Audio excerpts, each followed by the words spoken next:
नमस्कार, जय हिंद। जैसा कि हम लोगों ने बात की थी कि हम लोग एसएससी जीडी को ध्यान में रखते हुए प्रैक्टिस सीरीज करेंगे, तो आज से मैं 20 क्वेश्चन की प्रैक्टिस सीरीज स्टार्ट कर रहा हूं मैथ्स की। ये सारे क्वेश्चन एग्जाम को ध्यान में रखते हुए बनाए गए हैं। चलिए हम लोग पहले क्वेश्चन से स्टार्ट करते हैं। ये सारा सीरीज जो है वो तब तक चलता रहेगा जब तक आपका एग्जाम ना हो जाए। ये एग्जाम तक आपकी सीरीज डेली चलती रहेगी। चलिए पहले क्वेश्चन से हम लोग स्टार्ट करते हैं। ध्यान से देखिए, पहला क्वेश्चन आपका कह रहा है 8 अंक की संख्या एक दी हुई है हमको, ठीक है। कह रहा है कि ये जो संख्या है वो 9 और 5 से कंप्लीटली डिविजिबल है, पूरी तरह से विभाज्य है। ए और बी का आपको मान बताना है। चलिए देखते हैं कैसे करना है इसको।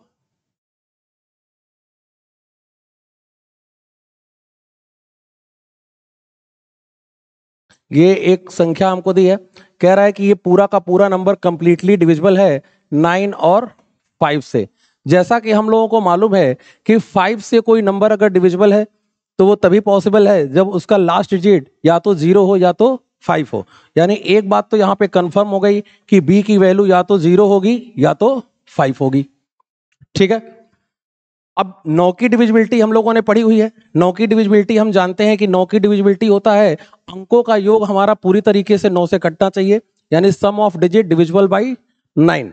तो इसके अंकों का अगर हम लोग योग देखें तो यहाँ पे आप जोड़िए, देखिए 4 4 8, 8 और 3 11, 11 2 13, 13 4 17, 17 3 20, 20 हो गया, प्लस ए और प्लस बी। ये कंप्लीटली हमारा डिविजिबल होना चाहिए 9 से। आप जैसा कि देख रहे हैं कि ये 9 से अगर आप 20 को भाग दोगे तो ये 18 तक वैल्यू हमारी पूरी पूरी कट जाएगी। तो 18 तक वैल्यू कट जाएगी तो हमारे पास बचेगा कितना, 2। तो इसको हम लोग काट के 2 लिख सकते हैं। तो हमने यहाँ काट के इसको 2 लिख लिया। बी की वैल्यू हम समझ रहे हैं या तो 0 होगी या तो 5 होगी। अगर बी की वैल्यू हम लोग 0 रखते हैं तो यहाँ से बी की वैल्यू 0 रखने पे 2 प्लस ए बचेगा, और ये 2 प्लस ए हमारा 9 से कटना चाहिए। ये 9 से तभी कटेगा जब यहाँ पर आप यहाँ से 9 का टेबल पढ़ सकते हैं। 9 का टेबल यहाँ पे पढ़िए। अगर ये हमारा 7 अगर हो जाए तो 7 अगर रखते हैं हम लोग ए की वैल्यू तो 7 + 2 9 होगा, और 9 हमारा 9 से कंप्लीटली डिविजिबल होगा। तो ए की वैल्यू हमारी 7 हो जाएगी, ठीक है। ए की वैल्यू 7 तब होगी जब हम बी की वैल्यू 0 रखेंगे। लेकिन ऐसा कोई जरूरी तो है नहीं कि बी की वैल्यू 0 ही रही हो सकता है कि बी की वैल्यू 5 रही हो। अगर हम बी की वैल्यू अगर यहाँ पर 5 पुट कर दें तो 5 और 2 7 हो जाएगा, 7 + ए हो जाएगा। और 7 + ए को अगर हम 9 से काटते हैं तो यहाँ पर ए की वैल्यू हमारी 2 होगी। अगर हम ए की वैल्यू 2 रखेंगे तो 7 और 2 9, तो ए की वैल्यू हमारी 2 हो जाएगी। ए की वैल्यू हमारी 2 हो गई। 7 और 2 9, 9 से 9 पूरा कट जाएगा, ठीक है। कुछ लोग ये भी सोच सकते हैं कि ये 9 का पहाड़ा 2 बार भी तो पढ़ा जा सकता है। तो अगर आप 9 का पहाड़ा 2 बार पढ़ोगे तो ऊपर वैल्यू 18 बननी चाहिए। 18 बनाने के लिए साथ में आपको 11 जोड़ना पड़ेगा। और जैसा कि हम जानते हैं ए एक सिंगल डिजिट वैल्यू है, तो सिंगल डिजिट वैल्यू अगर ए है तो वहां पर 11 नहीं हो सकता। तो इसलिए निश्चित तौर पर ए की वैल्यू यहाँ पर 2 होगी। तो हमने देखा कि जब बी की वैल्यू मैंने 0 रखी तो ए की वैल्यू कितनी आ गई, 7 आ गई। और जब मैंने बी की वैल्यू 5 रखी तो ए की वैल्यू कितनी आ गई, 2 आ गई। हमसे पूछा क्या जा रहा है क्वेश्चन में, ए और बी का योग सम पूछा जा रहा है, तो इसको जोड़ सकते हो। अगर आप यहां से अगर ए और बी का अगर सम निकालते हो तो 7 और 0 जोड़ने पे कितना होगा, 7 होगा। अगर आप यहां से अगर योग निकालते हो ए और बी का तब भी आप देख सकते हो 7 ही होगा। तो हमारा जो फाइनल आंसर है वो कितना होगा, 7, ठीक है। अब हम लोग नेक्स्ट क्वेश्चन पे आते हैं।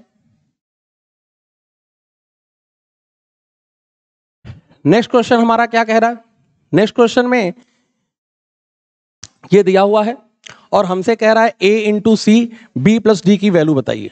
तो सबसे पहले हम लोग ए बी सी डी की वैल्यू निकालें, उसके बाद ये इक्वेशन सॉल्व होगी। ए बी सी डी की वैल्यू कैसे निकलेगी उसको ध्यान दीजिए। अब इसको क्वेश्चन को करने के 2 तरीके हैं। पहला तरीका ये है कि आप इस 17/60 लिखा हुआ है इसको रिवर्स कहते रहिए। 17/60 को अगर हम लोग लिखें तो इस तरीके से कर सकते हैं 1/60/17, ठीक है। आप इसको ऊपर ले जाओगे तो सेम यही चीज लिखी हुई है। 17 से अगर आप 60 में भाग दोगे तो ये भाग हमारा 3 बार जाएगा, 17 या 51। हमारे पास 9 बचा तो 9 ले लो, और बाकी हमारा 17 नीचे रहेगा। फिर इसको दोबारा अगर आप रिवर्स करते हो तो आप फिर लिखोगे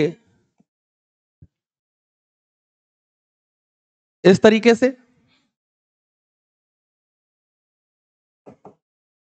और फिर 9 से 17 में अगर आप भाग दोगे तो अब की भाग हमारा एक बार जाएगा और आपके पास 8 बच जाएगा। एक बार और आप रिवर्स कर सकते हैं इसको। अगर एक बार और रिवर्स करेंगे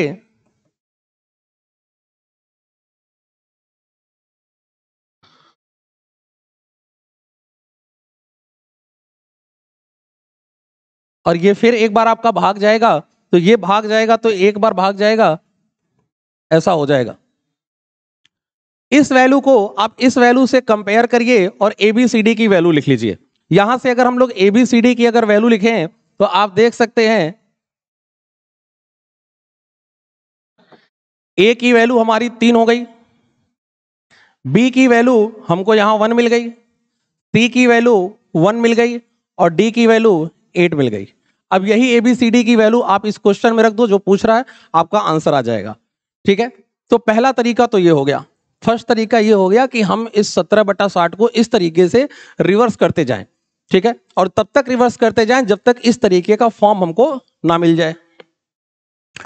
लेकिन ये प्रोसेस थोड़ा सा लेंदी है, थोड़ा सा टाइम टेकिंग है, इसमें थोड़ा समय खराब होता है। आप इसको और आसानी से कर सकते हैं। देखिए हम लोग कैसे करेंगे।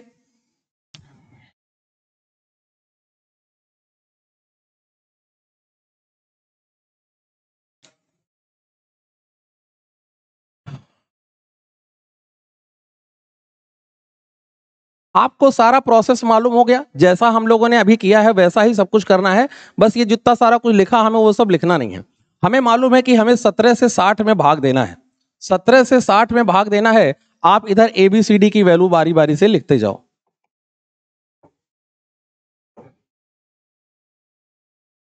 कैसे लिखेंगे वैल्यू?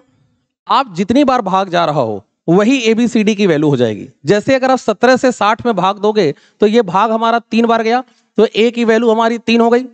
17 तिया 51, 51 तक गया, बचा हमारे पास 9। अब इस 9 से आप इस 17 में भाग करो, इस 17 को इधर उठा के ले आओ। 9 से अगर 17 में भाग दोगे तो इस बार भाग जाएगा हमारा एक बार, 9 एकम 9, बचा हमारे पास कितना 8। अब इस 8 से इस 9 में भाग करिए, इस 9 को इधर उठा के लाइए। इस 8 से 9 में भाग करोगे तो अब की भाग हमारा एक बार जाएगा, तो ये C की वैल्यू हो गई। लास्ट में जिससे आपने भाग दिया है यही हमारी D की वैल्यू हो गई। तो ABCD की वैल्यू हो गई 3118। आप देखिए यहां से भी हमारा आंसर वही आया था, यहां से भी आंसर यही आया, लेकिन इसमें हमने काफी समय बचा लिया। थोड़ी सी प्रैक्टिस करेंगे इस तरह के और सवालों की तो जल्दी कर पाएंगे इस चीज को। अब यही ABCD की वैल्यू जो आपसे क्वेश्चन कहा जा रहा है वहां पे रख दीजिए। A की वैल्यू 3, C की वैल्यू 1, B की वैल्यू 1 और D की वैल्यू 8। तो ये हो गया 12। तो हमारा आंसर आ गया 12, C ऑप्शन। आई होप आप लोगों को समझ में आया होगा। थोड़ी प्रैक्टिस करने के बाद ये सारी चीजें आप आसानी से कर सकते हैं। नेक्स्ट क्वेश्चन पे आते हैं।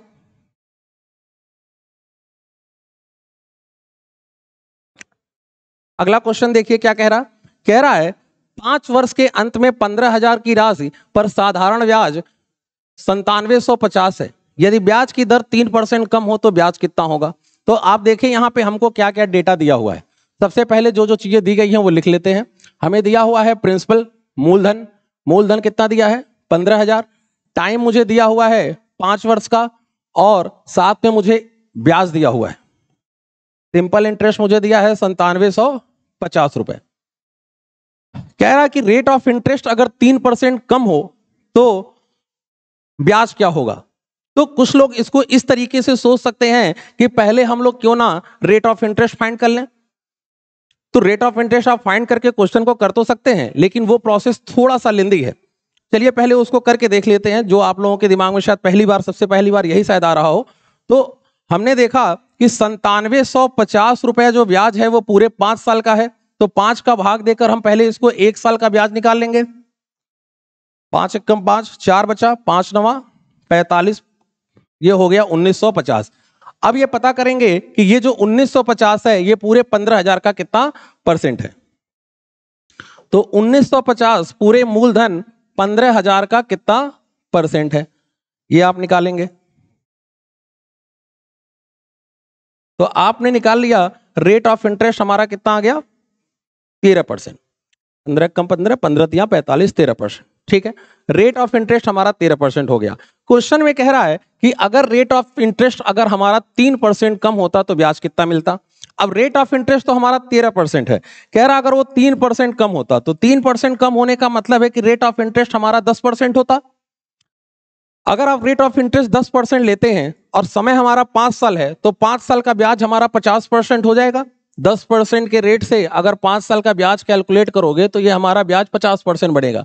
ये 50% ब्याज आप निकालोगे 15,000 का, तो 15,000 का 50%, 50% मतलब आधा, तो 15,000 का 50% इसका आधा होगा, तो आधा मतलब कितना हो जाएगा 7,500 रुपए। तो ये हमारा आंसर हो गया। आप देख लीजिए 7,500 ऑप्शन में है। ठीक है, लेकिन ये प्रोसेस जो है वो थोड़ा सा लेंदी है, इसको और थोड़ा आसान कर सकते हैं। कैसे करेंगे ध्यान दीजिएगा।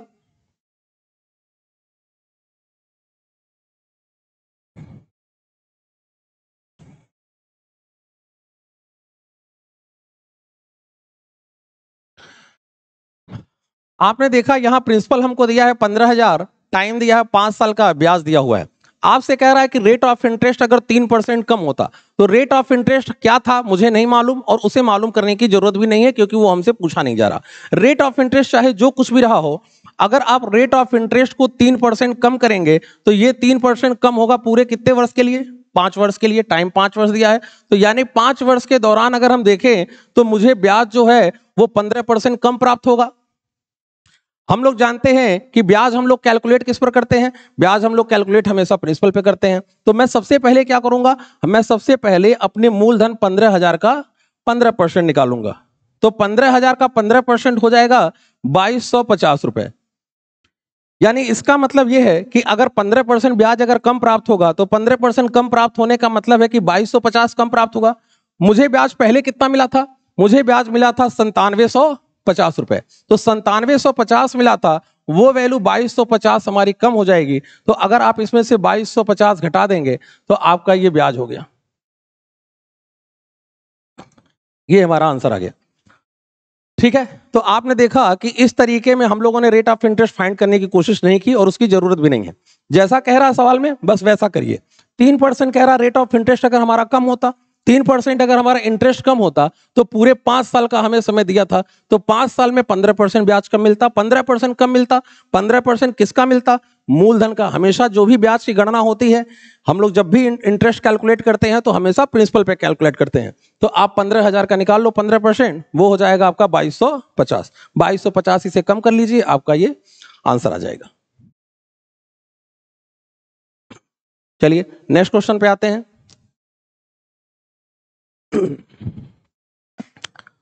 नेक्स्ट क्वेश्चन देखिए क्या कह रहा है। नेक्स्ट क्वेश्चन हमसे कह रहा है कि एक छात्र को 4 किलोमीटर प्रति घंटा की चाल से, आपको चाल दी हुई है, स्पीड दी है 4 किलोमीटर प्रति घंटा, कितने घंटे लगते हैं, 1.25 आवर लगते हैं। स्कूल से घर तक की दूरी वो 25% कम समय में, कितने कम समय में, 25% तक कम समय में तय करने के लिए उसे अपनी चाल को कितना परसेंट बढ़ाना होगा। बहुत ही जनरल क्वेश्चन है, अक्सर आपको पेपर में इस तरह के सवाल देखने को मिल जाएंगे। अब देखिए इसको भी, सवाल को हम लोग 2 तरीके से सोच सकते हैं। एक हमारा लॉन्ग मेथड है, लॉन्ग मेथड जो शायद सबसे पहले दिमाग में वही हम लोगों के जाता है। देखिए यहां पे कह रहा है कि हमारी जो स्पीड है वो 4 किलोमीटर प्रति घंटा है और वो स्कूल जाता है 1.25 आवर में। तो आप सोच रहे होंगे कि यहां से क्यों ना हम पहले उसकी स्कूल की दूरी निकाल लें। 4 की स्पीड है और 1.25 आवर में वो पहुंच रहा है, तो आप पहले चाल में इस समय का गुणा कर लो, चाल में समय का गुणा करने से दूरी आ जाएगी। ये हमारा समय दिया है 1.25, 1.25 को हम लोग लिख सकते हैं 5/4 आवर। ये 4 से 4 हमारा कट गया तो दूरी हमारी आ गई 5 किलोमीटर। दूरी कितनी हो गई, 5 किलोमीटर। अब आपसे कह रहा है कि स्कूल से घर तक की दूरी 25% कम समय में तय करना है। हमको क्वेश्चन में समय दिया हुआ था 1.25 का मतलब हम लोगों ने देखा 5/4 होता है। अगर वो 25% कम समय कह रहे हो तो समय को 25% अगर कम करोगे तो ये 75% हो जाएगा। 75% को आप लिख सकते हो 3/4। 4। तो ये हमारा नया समय निकल गया। ये पुराना समय था, उस समय को हमने 25% कम किया है। किसी भी संख्या को 25% कम करोगे तो वो अपने आप की 75% हो जाएगी। 75% की अगर फ्रैक्शन बनाएंगे, उसकी भिन्न बनाएंगे, तो 75/100 यानी कि 3/4। तो यहां से हमारा जो समय आ गया वो आ गया 15/16 घंटा। अब इसी 15/16 घंटे में मुझे अपनी दूरी तय करनी है। दूरी हम लोगों ने कैलकुलेट की है 5 किलोमीटर। तो अब अगर यहां से अगर हम लोग अपनी चाल निकालें तो चाल बराबर दूरी बटा समय। 5 किलोमीटर की दूरी को आप तय करोगे 15/16 घंटे में, ठीक है। ये 16 हमारा ऊपर आ जाएगा, 15 हमारा नीचे रहेगा। 5 से 15 को काटोगे तो हमारी ये चाल आ गई 5 सही 1/3। 5 सही 1/3 किलोमीटर पर आवर। पहले स्पीड क्वेश्चन में कितनी दी गई थी? 4। स्पीड हमको क्वेश्चन में दी गई थी 4 किलोमीटर पर आवर और नई स्पीड आ गई 5 सही 1/3। आपसे कह रहा है स्पीड कितने परसेंट बढ़ाना होगा। तो आपने देखा कि ये जो स्पीड है वो 1 सही 1/3 बढ़ गई। 1 सही 1/3 का मतलब 4/3। ये 4/3 बढ़ी कहां से? 4 से। तो आपको यही पता करना है कि ये 4/3 4 का कितना परसेंट है।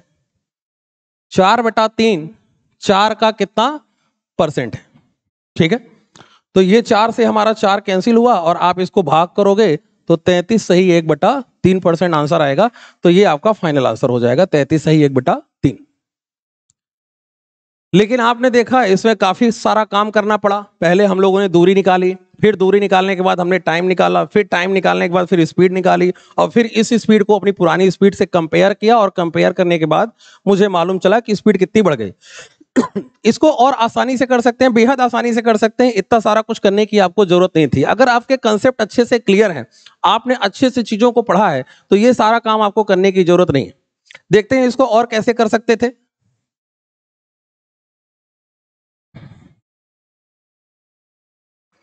यहां पे आप देख रहे हैं कि क्वेश्चन में कहा गया है कि एक छात्र 4 किलोमीटर प्रति घंटा की चाल से घर से स्कूल जाता है और उसे 1.25 आवर्स लगते हैं। स्कूल से घर तक की दूरी अगर वो 25% कम समय में तय करे, ठीक है, तो उसे अपनी चाल को कितना परसेंट बढ़ाना होगा। देखिए, आप भले ही आप टाइम अपना चाहते हैं कि कम लगे, 25% आपने समय को कम किया है, चाल को आप बढ़ाना चाहते हो, समय को कम करना चाहते हो, चाल को बढ़ाना चाहते हो, ठीक है। लेकिन इस सब के करने से आपकी दूरी पे कोई फर्क नहीं पड़ेगा। उसके घर से स्कूल की जो दूरी है वो तो वही रहेगी जो पहले थी। चाल बढ़ाने या घटाने से उसके घर से स्कूल की दूरी बदलने वाली नहीं है। इसका मतलब क्या हो गया? इसका मतलब हो गया कि क्वेश्चन में हमको डिस्टेंस कांस्टेंट दिया हुआ है। जैसा कि हम लोग फॉर्मूला जानते हैं, चाल बराबर दूरी बटा समय होता है। जब डिस्टेंस कांस्टेंट होती है क्वेश्चन में, तो चाल और समय एक दूसरे के इनवर्सली प्रोपोर्शनल होते हैं। इनवर्सली प्रोपोर्शनल या हिंदी में आप उसको व्युत्क्रमानुपाती बोलते हो। व्युत्क्रमानुपाती या इनवर्सली प्रोपोर्शनल का मतलब होता है कि चाल बढ़ेगा, समय घटेगा, चाल घटेगा तो समय बढ़ेगा, दोनों एक दूसरे के अपोजिट वर्क करेंगे। तो अपोजिट वर्क करेंगे। अब आपसे कह रहा क्वेश्चन में कि हमने वह दूरी 25% कम समय में, 25% कम समय का मतलब यह हो गया कि समय जो था वो पहले अगर हमारा 100 था तो अब 25% कम लगेगा तो कितना लगेगा? 75 लगेगा। समय में रेशियो हमने देखा, समय में रेशियो आ गया 4 और 3 का। डिस्टेंस हमारी कांस्टेंट है, स्पीड और टाइम एक दूसरे के अपोजिट होंगे। टाइम का रेशियो 4 और 3 का है तो स्पीड का रेशियो 3 और 4 का होगा।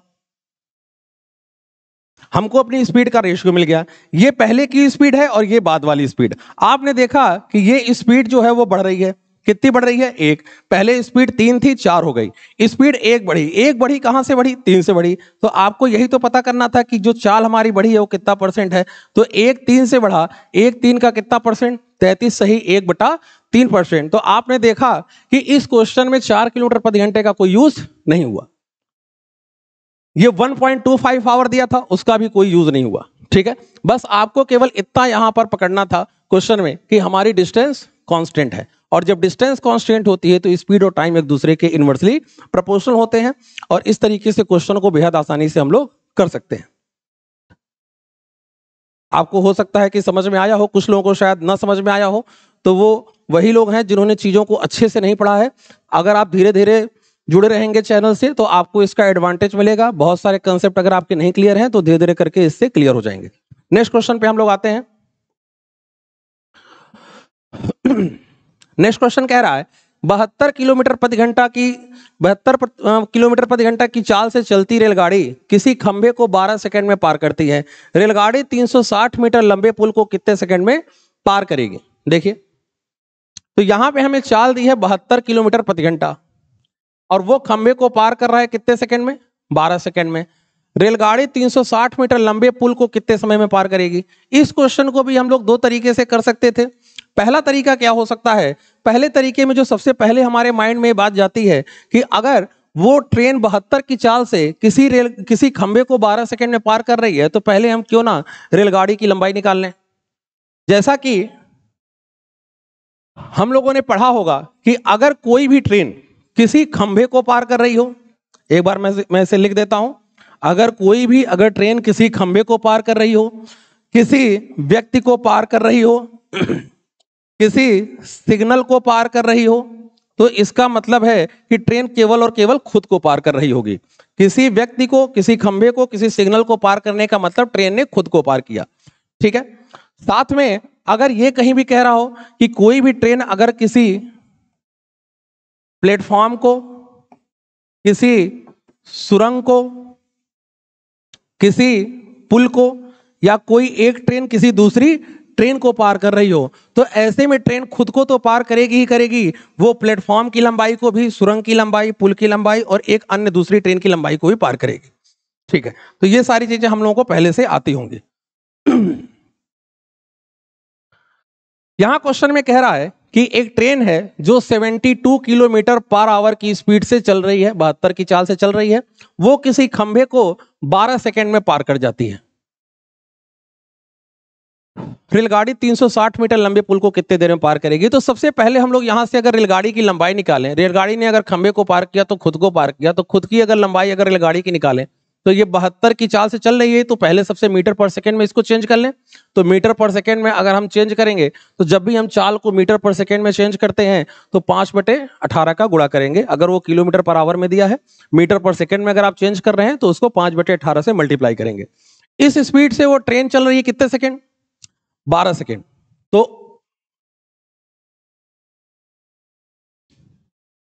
तो यहां से हम लोगों ने ट्रेन की लंबाई निकाल ली। ट्रेन की लंबाई हमारी कितनी आ गई? 240। ट्रेन की लंबाई हमारी आ गई 240 मीटर। ठीक है। अब क्वेश्चन में कह रहा है कि ये ट्रेन अगर किसी पुल को पार करे, अब ट्रेन की लंबाई तो हमको 240 मीटर दी गई है और साथ में पुल की लंबाई हमको दी गई है 360 मीटर। अब अगर ये ट्रेन अगर इस पुल को पार करेगी तो ऐसे में ट्रेन की लंबाई भी पार होगी और पुल की लंबाई भी पार होगी। तो आप दोनों लंबाई जोड़ोगे तो दोनों लंबाई जोड़ने पे कुल लंबाई हमारी 600 पार होगी। ट्रेन की चाल हमें दी गई है 72 किलोमीटर प्रति घंटा। ठीक है, तो हमको टाइम निकालना है। तो टाइम निकालना है तो दूरी में चाल का भाग करेंगे। चाल 72 दी है, लेकिन ये मीटर में है और ये किलोमीटर पर आवर में है। किलोमीटर पर आवर को अगर आप मीटर पर सेकंड में चेंज करेंगे तो जैसा कि फिर हमें मालूम है 5/18 से मल्टीप्लाई करोगे, 18 आपका ऊपर चला जाएगा, ये 20 हो गया। 20 से अगर आप 600 को काटोगे तो आपका 30 सेकंड का टाइम आ गया। तो 30 सेकंड आप देख सकते हैं, आपका पहला ऑप्शन 30 सेकंड है, ये सही आंसर होगा। ठीक है, लेकिन फिर भी ये तरीका आपका थोड़ा सा लंबा हो गया, इसको और छोटा किया जा सकता है।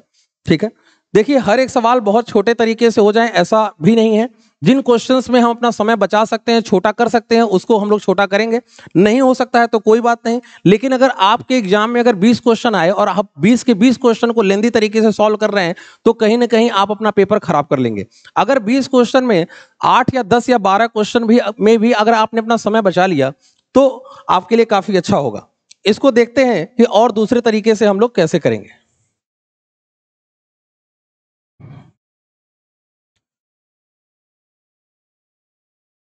देखिए आपसे क्या कह रहा है, 72 किलोमीटर प्रति घंटा की चाल से एक रेलगाड़ी चल रही है, वो खंबे को 12 सेकंड में पार करती है।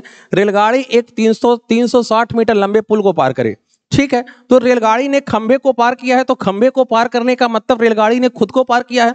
खुद को पार किया है रेलगाड़ी ने कितने सेकंड में? 12 सेकंड में। तो ये 12 सेकंड में रेलगाड़ी ने खुद को पार किया। मैं केवल ये निकाल लूं कि रेलगाड़ी जो है वो पुल को कितने देर में पार करेगी। इस समय को इस समय में जोड़ दिया जाए तो हमारा आंसर आ जाएगा। 360 मीटर लंबा पुल है, अगर 360 मीटर लंबे पुल को ट्रेन अगर 72 की चाल से अगर पार करेगी तो 72 को अगर मीटर पर सेकेंड में चेंज करोगे 18 ऊपर आ जाएगा, और यहां से पुल को पार करने में लिया गया समय आ जाएगा 18 चौका 72, और ये 20 हुआ, 20 से आप भाग करोगे तो ये 18 सेकेंड आ गया। तो ये 18 सेकेंड में ट्रेन ने किसे पार किया? पुल को पार किया। तो ये पुल को पार करने में लिया गया समय है। और 12 सेकेंड में ट्रेन ने खंबे को पार किया था। खंबे को पार करने का मतलब ट्रेन ने खुद को पार किया, तो 12 सेकेंड में ट्रेन ने खुद को पार किया। दोनों को पार करने में कुल समय कितना लगेगा? तो दोनों का समय जोड़ दीजिए, तो 12 और 18 कितना सेकेंड हो जाएगा? 30 सेकेंड। ठीक है, तो यहां से अलग से मुझे ट्रेन की लंबाई निकालने की जरूरत नहीं है। तो हमारा आंसर आ गया 30 सेकेंड। हमने केवल और केवल क्या किया? हमने केवल और केवल यहां पर पुल को कितने देर में ट्रेन पार कर रही है मैंने वो समय निकाला, इस समय को अपने इस समय में जोड़ दिया जिस समय में वो खंबे को पार कर रही थी। खंबे को पार करने का मतलब होता है ट्रेन ने खुद को पार किया, इस समय को जोड़ दो, आपका 30 सेकेंड आंसर हो गया। नेक्स्ट क्वेश्चन पे आते हैं। अगला क्वेश्चन कह रहा है एक व्यक्ति ने 1600 रुपए में 2 साइकिल खरीदी, एक उसने 10% लाभ पर और दूसरी 20% लाभ पर बेच दी। यदि वह पहली साइकिल को 20% लाभ पर और दूसरी को 10% लाभ पर बेचता है तो उसे 5 रुपए अधिक प्राप्त होते हैं। दोनों साइकिलों के क्रय मूल्य का अंतर निकालिए। देखिए, हमने मान लिया कि 2 साइकिलें हैं ए और बी, दोनों का टोटल योगफल हमको 1600 रुपया दिया हुआ है। कह रहा पहली साइकिल को, जो पहली साइकिल ए थी, उसको उसने 10% लाभ पर बेचा, तो ऐसे आप 10% लिख दो। दूसरे साइकिल को उसने 20% लाभ पर बेचा, तो इस तरीके से 20% लिख दो। और यहां से उसे कुछ लाभ प्राप्त हुआ होगा, अब वो लाभ कितना प्राप्त हुआ ये मुझे नहीं मालूम, उसको कुछ भी नाम दे दो। फिर अगेन वो क्या कह रहा है कि अगर वो पहली साइकिल को 20% लाभ पर बेचे और दूसरी को अगर वो 10% लाभ पर बेचे, तो पहले की तुलना में उसे 5 रुपए ज्यादा प्राप्त होगा, 5 रुपए अधिक प्राप्त होगा। अगर वो पहली को अगर 20% लाभ पर, दूसरी को 10% प्रॉफिट पे बेचे, तो उसे पहले से 5 रुपए अधिक मिलेंगे। चलिए देखते हैं इस क्वेश्चन को। यहां से अगर हम इनका डिफरेंस लें तो आप देख रहे हो कि ए और बी का डिफरेंस जो है वो दोनों जगह से इक्वल बन रहा है। तो यहां से अगर डिफरेंस लोगे तो ये भी 10% बना और ये भी 10% बना। तो अगर आप ए बी का डिफरेंस लेते हैं तो वो 10% वैल्यू तो हमारी कॉमन हो जाएगी, और ये 10% अगर आप यहां से डिफरेंस लोगे तो एक्स से एक्स कैंसिल हो जाएगा, ये 5 रुपया। तो ए और बी का जो डिफरेंस है उस डिफरेंस का 10%, ये जो 10% है वो किसका 10% है? इनके अंतर का, इनके डिफरेंस का 10%। 10% की वैल्यू कितनी है? 50 रुपए। तो इनका अगर टोटल डिफरेंस निकालोगे यानी 100%, तो 10 का आधा जैसे 5 है, वैसे अगर 100 का आधा करोगे तो ये कितना हो जाएगा? 50 रुपए हो जाएगा। 10% की वैल्यू अगर 5 रुपए के बराबर है, 10% की वैल्यू अगर 5 रुपए के बराबर है, तो अगर पूछा जाए कि 100% की वैल्यू कितनी हो जाएगी, एक जीरो ही तो बढ़ाना है, तो ये कितना रुपया हो जाएगा? 50 रुपया। तो ये जो 100% आया वो 100% क्या आया? ये 100% उनका क्रय मूल्य नहीं, ये 100% क्या आया? ये 100% इन दोनों के डिफरेंस का 100% है। या फिर आपने यहां पे जो 10% लिखा वो क्या लिखा? इनके अंतर का 10%। तो अंतर का 10% 5 रुपया, तो अंतर का 100% 50 रुपया, और यही हमसे पूछा भी जा रहा था। तो 50 रुपया हमारा फाइनली आंसर हो गया। यहां पे जो 1600 रुपया दिया है इसका कोई यूज नहीं हुआ सवाल में। इस सवाल में इस 1600 का तब यूज हो पाता जब आपसे ए और बी का अलग अलग क्रय मूल्य पूछा गया होता। आपसे पूछ लिया जाता बताइए ए का क्रय मूल्य क्या है या बी का क्रय मूल्य क्या है, तो आप इन दोनों को सॉल्व करके ए और बी का मान निकाल लेते। लेकिन ऐसा कुछ नहीं पूछा गया, तो इस डेटा का कोई इस्तेमाल इस क्वेश्चन में नहीं हुआ। नेक्स्ट क्वेश्चन पे आते हैं। नेक्स्ट क्वेश्चन कह रहा है ए और बी की वर्तमान आयु का अनुपात 8:9 है। ए और बी की वर्तमान आयु का अनुपात 8:9 है। कह रहा है 9 वर्षों बाद यह अनुपात 19 और 21 का हो जाएगा। सी बी से 3 वर्ष छोटा है। सी की जो एज है वो बी से 3 कम है। सी की वर्तमान आयु क्या होगी? ठीक है, देखिए ध्यान से, ये जो रेशियो दिया हुआ है ए और बी का, ये इनका प्रेजेंट का रेशियो है, वर्तमान का है। और ये जो रेशियो हमको दिया है ए बी का 19 और 21, ये हमारा 9 वर्ष बाद का रेशियो है। ये रेशियो कब का है? 9 वर्ष बाद का।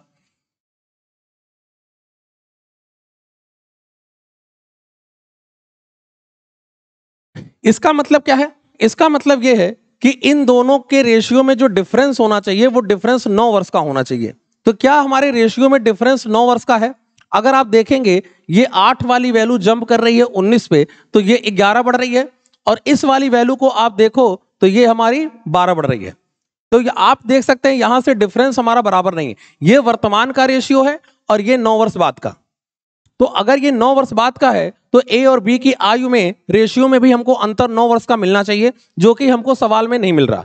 अब ये डिफरेंस कैसे मेंटेन होगा, उसको करने के भी कई सारे तरीके हैं। एक तो आप बेसिक तरीके से करते हो, इस रेशियो का कांस्टेंट कुछ लेकर के लेकर सॉल्व करते हो, वो सब करने में टाइम ज्यादा आपका खराब होता है।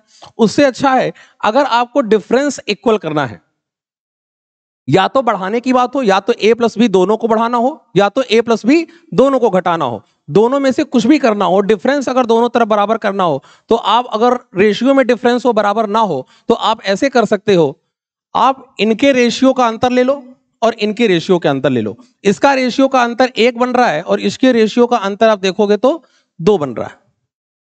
इसके रेशियो के अंतर का इस रेशियो में अगर आप मल्टीप्लाई कर दोगे तो आपका डिफरेंस बराबर हो जाएगा। तो आप देखिए यहां इस इधर 2 है, इधर 1, इधर 1 है, तो इधर 1 का मल्टीप्लाई करने का कोई मीनिंग तो होगा नहीं। इधर 2 का मल्टीप्लाई करोगे तो ये 8 में 2 का मल्टीप्लाई करोगे 16, और ये कितना 18 है। इधर 1 का मल्टीप्लाई करने का कोई मीनिंग तो बनेगा नहीं, ये तो वैसा ही रहेगा। अब आप देख सकते हैं 16 वाली वैल्यू हमारी 19 पे आ गई, ये कितनी बढ़ रही है? 3 बढ़ रही है। और यहां 18 वाली वैल्यू हमारी कितनी बढ़ रही है? 3 बढ़ रही है। दोनों तरफ डिफरेंस हमारा बैलेंस हो गया, जो कि यहां पर नहीं था। यहां पे आप देख लेते हैं ये वाली वैल्यू हमारी कितनी बढ़ रही थी? ये वाली वैल्यू हमारी 11 बढ़ रही थी, और ये वाली वैल्यू हमारी कितनी बढ़ रही थी? ये वाली वैल्यू हमारी 12 बढ़ रही थी। तो यहां डिफरेंस हमारा बैलेंस नहीं था, तो हम लोगों ने डिफरेंस को बैलेंस किया। कैसे किया? इनके रेशियो के डिफरेंस का गुणा इस रेशियो में, और इसके रेशियो के डिफरेंस का मल्टीप्लाई इस रेशियो में किया, तो रेशियो का डिफरेंस हमारा बैलेंस हो गया। और ये रेशियो का जो डिफरेंस 3 है वो आपको 9 वर्ष का दिया हुआ है। तो 3 की वैल्यू हमको दे दी गई है 9 वर्ष। हमसे पूछा क्या जा रहा है? हमको सी की आयु पूछी जा रही है और कह रहा है कि सी बी से 3 छोटा है। तो सबसे पहले आप बी निकाल लो। तो बी की एज हमसे पूछी जा रही है, ठीक है। तो बी की अगर हम लोग उम्र निकालें तो यहां से बी की उम्र कितनी हो गई? 18। तो 3 का 3 गुना 9 है, तो 18 का अगर आप 3 गुना निकालोगे तो 54 हो जाएगा। तो यहां से बी की उम्र आ गई 54 वर्ष। बी की उम्र 54 वर्ष आ गई। 54 में आप 3 घटा दोगे तो हमारा सी आ गया 51 का। तो सी हमारा 51 हो गया, ठीक है। क्लियर हो गया? तो सी की वर्तमान उम्र हमारी 51 आ गई। तो इस तरह के भी क्वेश्चन आपको बहुत पूछे जाते हैं एग्जाम में, जहां पे आपसे 9 वर्ष बाद या 9 वर्ष पहले इस तरह की कोई भी बात कह देगा। तो इस तरह की अगर कोई भी बात कहता है और रेशियो में वो डिफरेंस अगर बैलेंस नहीं है, तो आप इस तरीके से अंतर लेकर रेशियो का डिफरेंस बैलेंस कर सकते हैं। नेक्स्ट क्वेश्चन पे आते हैं। कह रहा है अगला क्वेश्चन हमारा एवरेज का है। कह रहा 29 संख्याओं का औसत 38 है। 29 संख्याओं का जो एवरेज है वो एवरेज हमको दिया हुआ है 38। उनमें पहली 19 संख्याओं का एवरेज हमारा 34 है, और अंतिम 9 संख्याओं का एवरेज हमारा 48 है। 20वीं संख्या ज्ञात करिए। आप देख सकते हैं अगर आप इनको ऐड करोगे तो ये टोटल 19 और 9 हमारा 28 हो जाएगा, जबकि संख्याएं टोटल कितनी थी? 29 थी। एक संख्या हमारी मिसिंग है यहां पर, उस मिसिंग नंबर के बारे में हम लोगों से पूछा जा रहा है। अब इसको कैसे निकालेंगे, ध्यान से देखिए। इसके भी 2 तरीके हैं, 2 मेथड से इसको कर सकते हैं। पहला मेथड तो सिंपल है कि आप इसको गुणा कर लो। पहले 29 संख्याओं का टोटल निकाल लो, 29 गुणे 38 कर लो। फिर 19 संख्याओं का टोटल निकाल लो, 19 गुणे 34 कर लीजिए। और फिर 9 संख्याओं का टोटल निकाल लीजिए। यहां से जितना भी टोटल आया होगा इस टोटल को घटा देना। घटाने के बाद जो वैल्यू हमारी मिसिंग होगी वो निकल के आ जाएगी। लेकिन ये सारा मल्टीप्लाई करने में कहीं ना कहीं आपका टाइम खराब होगा। और आसानी से कैसे कर सकते हैं उसको देखते हैं। मल्टीप्लाई वाला तरीका आप लोगों को आता होगा तो मैं उसे डिस्कस नहीं कर रहा हूं। नेक्स्ट बढ़ते हैं, देखिए कैसे करेंगे इसको। ऐसे समझिए कि मान लीजिए कि हमारे क्लास में टोटल 29 बच्चे हैं और हर एक बच्चे को 38 टॉफियां देनी है। हर एक बच्चे को मुझे 38 टॉफी देनी है। जब मैं इन 19 बच्चों के पास पहुंचा तो ये 19 बच्चे कहने लगे कि मुझे 38 की जरूरत नहीं है, मेरा काम तो 34 में ही चल जाएगा। देखिए कितने अच्छे बच्चे हैं, ये 4 कम टॉफियों में ही काम चला रहे हैं। तो इन बच्चों ने यहां से देखा जाए तो 4 कम लिया। एक बच्चे ने अगर 4 टॉफी कम ली तो 19 बच्चों की अगर मैं बात करूं तो 19 गुणे 4 करोगे 76। तो इसका मतलब है इन्होंने 76 टॉफियां कम ली। कम ली का मतलब मुझे वापस कर दी कि आप रख लो, हमें जरूरत नहीं है। जब मैं इन बच्चों के पास पहुंचा तो ये 9 बच्चे कहने लगे कि मुझे, मेरा काम तो बिल्कुल 38 में चलेगा ही नहीं, मुझे तो 48 चाहिए। इन्होंने कितना ज्यादा लिया, ये 10 ज्यादा मांग रहे हैं। एक बच्चे ने अगर 10 ज्यादा लिया तो 9 बच्चों ने कितना ज्यादा लिया, 90। अगर इन दोनों को अगर सॉल्व किया जाए तो आप यहां से देख सकते हैं कि यहां से ये 14 टॉफियां ज्यादा ले गए, 14 टॉफियां ज्यादा ले गए। अगर ये 14 टॉफियां ज्यादा ले गए तो ये 14 टॉफियां कैसे बैलेंस होगी? आप देख सकते हैं कि यहां पर ये टोटल बच्चे अभी 28 ही हुए और जबकि बच्चे थे कुल कितने, 29। एक बच्चा अभी और बचा है। जब मैं प्रत्येक बच्चे के लिए 38 टॉफी लाता हूं तो इसका मतलब है जो एक बच्चा मिसिंग है मैं उसके लिए भी 38 ही लाया होऊंगा। लेकिन उसके दोस्तों ने मुझसे कितनी टॉफियां ज्यादा ले ली, 14 टॉफियां ज्यादा ले ली। तो 14 टॉफियां ज्यादा ले ली तो ये 14 टॉफियां हम लोग बैलेंस कैसे करेंगे? इस बच्चे के हिस्से का 14 टॉफियां कम कर देंगे। तो 14 टॉफियां अगर कम कर देंगे तो 14 कम कर देंगे तो इस बच्चे को कितनी मिलेंगी, 24। 24 देखिए हमारा आंसर है।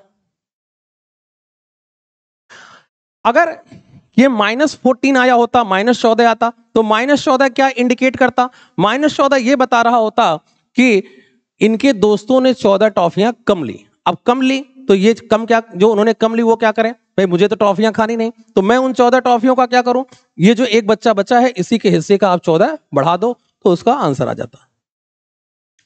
नेक्स्ट क्वेश्चन पे आते हैं।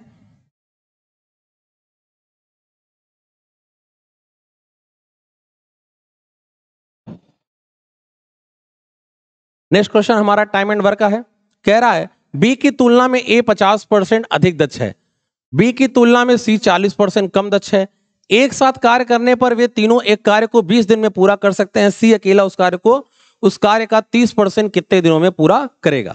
चलिए देखते हैं।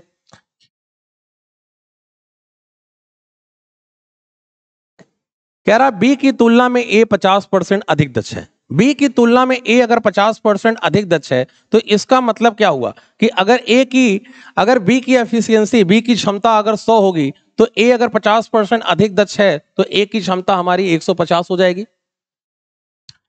आगे कह रहा है बी की तुलना में सी 40% कम दक्ष है। इसका मतलब है कि अगर बी की क्षमता 100 है तो सी अगर 40% कम दक्ष है तो सी की क्षमता 60 हो जाएगी। यहां से हमने इनकी क्षमता निकाल ली। आप इस क्षमता का रेशियो निकाल लीजिए, इसको सॉल्व कर लीजिए, जितना कट सकता है काट लो। ये एक एक जीरो तो हमारा कट ही रहा है। तो आपने देखा कि इन तीनों की क्षमता का रेशियो आ गया, एफिशिएंसी का रेशियो आ गया।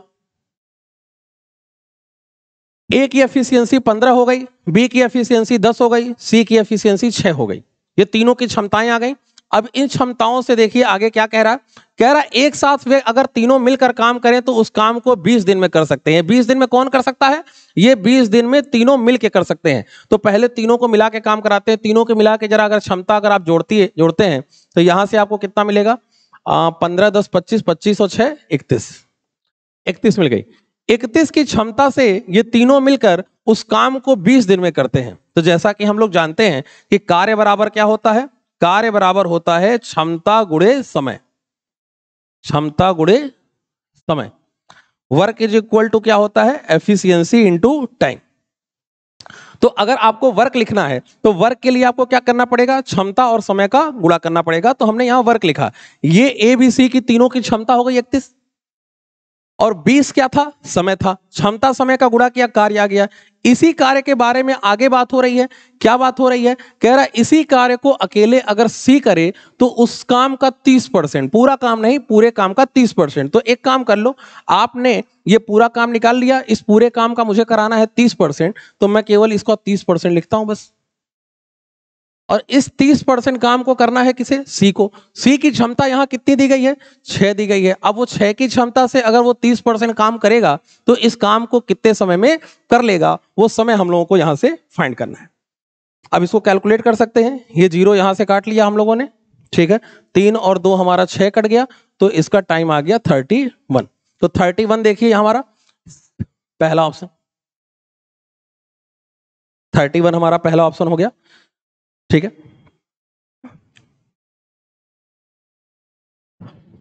नेक्स्ट क्वेश्चन पे आते हैं। नेक्स्ट क्वेश्चन हमारा कह रहा है कि a प्लस बी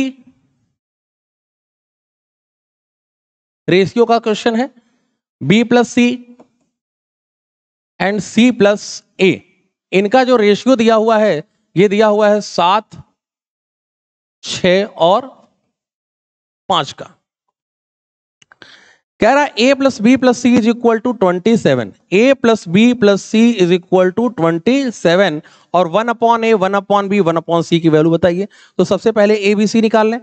अगर मैं डायरेक्टली अगर इस सबको ऐड कर दूं तो आप देख सकते हैं कि डायरेक्टली ऐड करने से क्या होगा, a मुझे कितनी बार मिल गया? 2 बार, b मुझे कितनी बार मिल गया? 2 बार, और c मुझे कितनी बार मिल गया? 2 बार।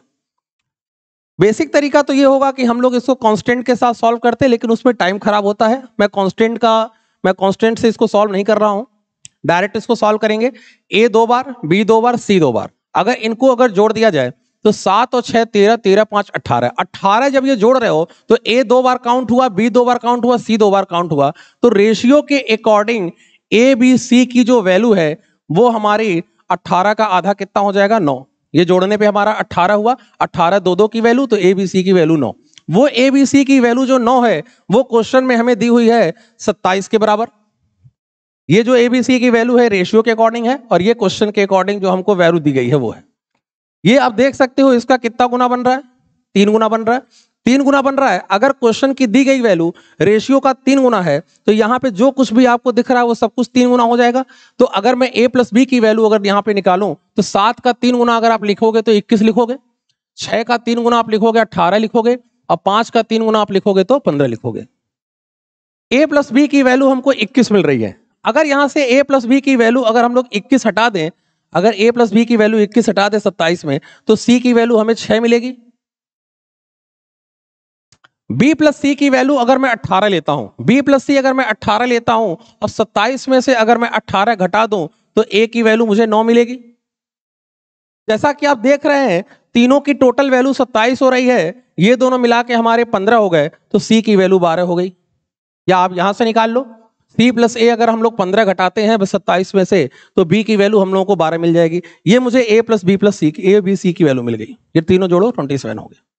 पूछा क्या जा रहा है क्वेश्चन में? पूछा जा रहा था 1/a 1/b एंड 1/c, ये पूछा जा रहा है। तो आप यहां पे इसको सॉल्व कर लो।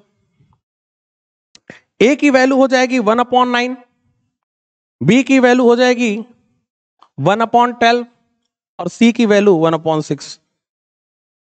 इसको सॉल्व करना है। आप देख सकते हैं नीचे हमारा सब में 3 कॉमन है, 3 तो कट ही रहा है, तो 3 से काट लो।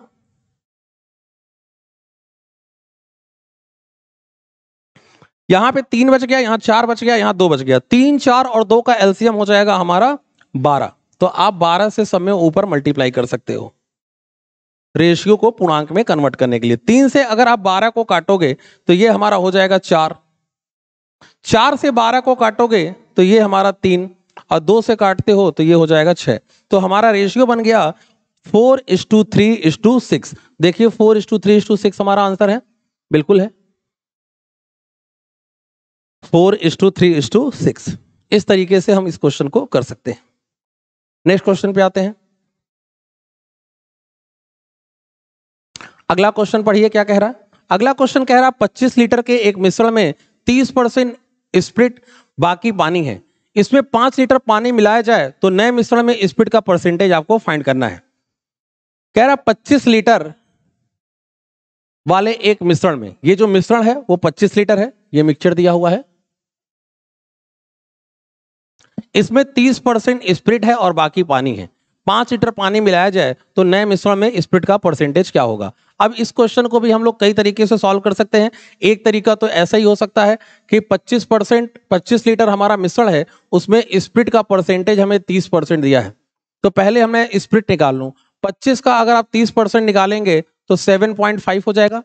7.5 हमारा स्प्रिट आ गया, तो और बाकी इसमें हमारा पानी था, तो पानी आपका कितना आ जाएगा, अगर 7.5 अगर हम लोग यहां से घटा दें तो ये हो जाएगा 17.5।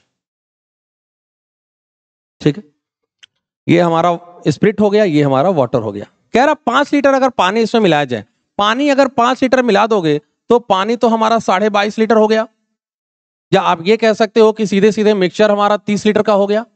अब मिक्सचर 30 लीटर हो गया, लेकिन स्प्रिट तो बढ़ा नहीं, स्प्रिट तो हमारा 7.5 था, 7.5 ही रहेगा, क्योंकि आपने जो 5 लीटर बढ़ाया वो तो वाटर बढ़ाया, स्प्रिट तो बढ़ाया नहीं। तो इसका मतलब है कि स्प्रिट हमारा 7.5 ही रह जाएगा क्वांटिटी वाइज, और वो टोटल कितने में रहेगा, 30 में रहेगा। तो आप निकाल लीजिए कि हमारा 7.5 30 का कितना परसेंट है।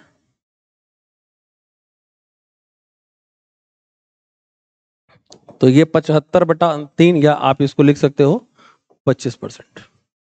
ठीक है, तो स्प्लिट परसेंटेज वाइज कितना आ गया, 25%। तो ये एक तरीका हो गया, लेकिन इससे भी और दूसरे तरीके से, अच्छे तरीके से इस क्वेश्चन को लगाया जा सकता है। पहले एक बार इसको फिर देख लो। 25 का 30% 7.5 हो जाएगा, और बाकी वाटर हो जाएगा 17.5 यानी 17.5। 5 लीटर पानी मिला दिया तो पानी 22.5 हो गया। ठीक है, और टोटल क्वांटिटी भी देख सकते हैं, तो पानी मिलाने से टोटल क्वांटिटी भी 30 हो गई। 30 में हमारा स्प्लिट 7.5 होगा। 7.5 हमारा कितने में होगा, 30 में होगा। 7.5 30 का कितना परसेंट।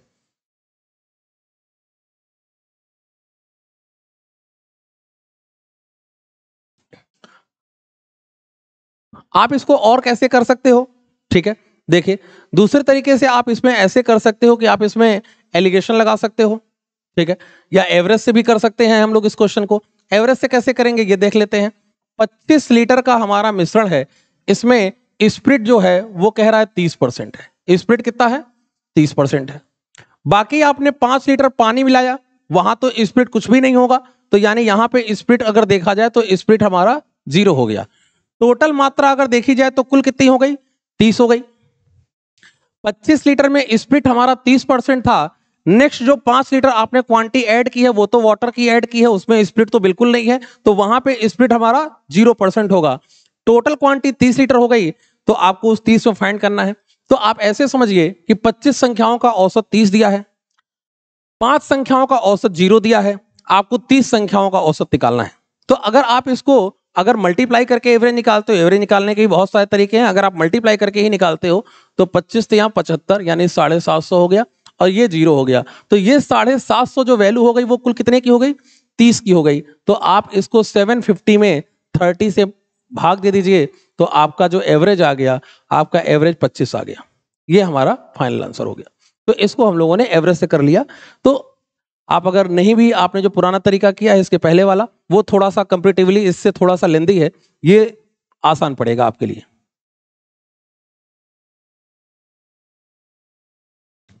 इस क्वेश्चन को एलिगेशन से भी कर सकते हैं। एक बार एलिगेशन से इस सवाल को करके देखते हैं।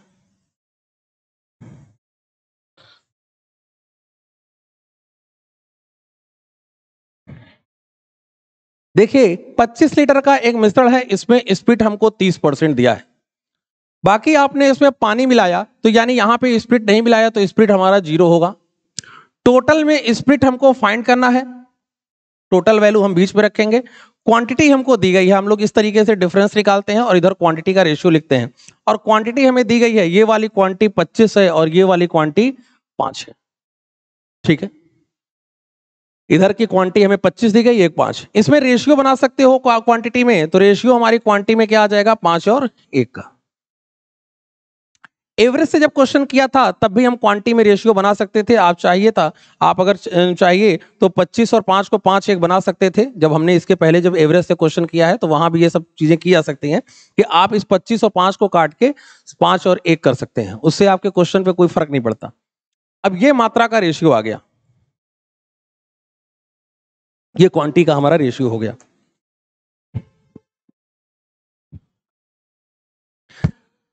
क्वांटिटी का रेशियो हमारा 5 और 1 का हो गया। यहां पे आपको मिक्सचर रखना है, तो एक तरीका तो यह है कि इस मिक्सचर को x मान लूं मैं, और x मान के इसका डिफरेंस और इसका डिफरेंस ले लूं, और इन दोनों का जो डिफरेंस है उनका रेशियो बना के मैं 5 1 के बराबर करके सॉल्व कर लूं। या सबसे अच्छा तरीका यह होगा कि हमको मालूम है कि ये जो डिफरेंस 1 आया होगा वो इधर से आया होगा, और ये जो 5 का डिफरेंस आया होगा वो इधर से आया होगा, तभी तो आपने इसका डिफरेंस इधर लिखा, इसका डिफरेंस इधर लिखा। अब ये जो 1 का डिफरेंस आपको दिख रहा है रेशियो में, वो इस वैल्यू और इस वैल्यू के बीच में है, इस वैल्यू और इस वैल्यू के बीच में है। और ये जो 5 का डिफरेंस दिख रहा है वो इस वैल्यू और इस वैल्यू के बीच में है। तो इनके बीच में डिफरेंस 1 का, इनके बीच में डिफरेंस 5 का, तो टोटल डिफरेंस अगर मैं पूछूंगा तो 1 और 5 जोड़ेंगे तो 6 का डिफरेंस, और वो 6 का डिफरेंस परसेंटेज में 30% के बराबर हो गया। तो 6 की वैल्यू अगर 30% है और मैं आपसे पूछूं 1 की वैल्यू क्या होगी, तो आप कहोगे 1 की वैल्यू 5% होगी। ये 1 की वैल्यू 5% है, 5% इसमें से घटा लो 25। अब सवाल दिमाग में यह भी आ सकता है कि घटा ही क्यों दिया भाई, जोड़ भी तो सकते थे। नहीं जोड़ सकते थे, क्यों? क्योंकि ये मिक्सचर है। जैसा कि हम जानते हैं कि जब भी दो चीजों का हम मिश्रण तैयार करते हैं तो मिश्रण उन दोनों के कहीं ना कहीं बीच में आता है जिन चीजों को आपने मिक्स किया है। तो आप देख रहे हैं ये वैल्यू बड़ी है, ये वैल्यू छोटी है, तो ये बीच में तभी आ सकती है जब ये 30 से छोटा हो लेकिन 0 से बड़ा हो। तो चूंकि ये वैल्यू 30 से छोटी होगी इसलिए हमने वो जो 1 का डिफरेंस है वो घटा दिया। यहाँ पर 1 का डिफरेंस हमको 5% मिला था, वो घटा दिया। आप इधर से भी कर सकते थे, 1 बराबर 5%, तो अगर 5 बराबर निकालेंगे तो 25%। 0 में 25 जोड़ोगे तब भी हमारा ये 25 आ जाएगा, यहां से भी हमारा आंसर 25%। हो सकता है कि आपको ये कम समझ में आया हो, तो आपके लिए एवरेज का तरीका ज्यादा अच्छा रहेगा। थोड़ा अगर प्रयास करेंगे, थोड़े कुछ क्वेश्चन करेंगे एलिगेशन के अच्छे से, तो ये सब भी आपको आने लगेगा। नेक्स्ट क्वेश्चन पे बढ़ते हैं। अगला क्वेश्चन कह रहा है एक आदमी के पास 10,000 रुपए हैं, उसने इसका एक हिस्सा 15% पर और दूसरा 10% पर, 5 वर्षों का टोटल ब्याज हमको 6500 रुपया दिया गया है। कह रहा है उसके द्वारा उधार दी गई धनराशि के बीच। देखिए, पहला हिस्सा उसने बोला है 15% पर और दूसरा हिस्सा उसने बोला है 10% पर। 5 वर्षों में टोटल उसको ब्याज मिला है 6500 रुपया। ये 6500 रुपया ब्याज जो है वो पूरे 5 वर्ष का है, तो 1 वर्ष का जो ब्याज होगा वो 1300 रुपया आ जाएगा। 1300 रुपया जो ब्याज आएगा वो पूरे 10,000 पे आएगा। तो हम ये पता कर सकते हैं कि जो 1300 ब्याज है वो हमारे 10,000 का कितना परसेंट है। तो आपने देखा कि यहां से ये 13% आ गया। ये 13% टोटल ब्याज है, तो टोटल को हम लोग बीच में रख देंगे और एलिगेशन लगा देंगे।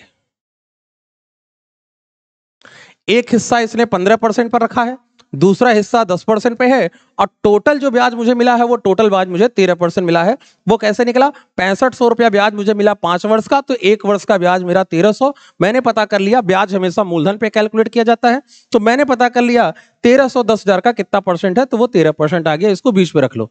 इसका डिफरेंस लोगे तो 2 का आएगा, इसका डिफरेंस लोगे तो आपका 3% आ जाएगा। इसमें रेशियो बनाओगे तो रेशियो 3 और 2 का होगा। टोटल मूलधन हमें दिया है 10,000, ठीक है। अब ये टोटल मूलधन हमारा 5 हो गया। 5 की वैल्यू हमें कितनी दी गई है? 10,000।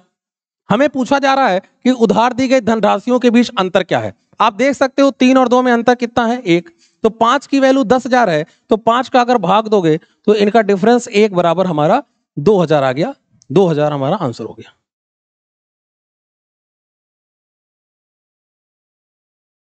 तो इस क्वेश्चन को हम लोगों ने एलिगेशन से कर लिया। नेक्स्ट क्वेश्चन पे आते हैं।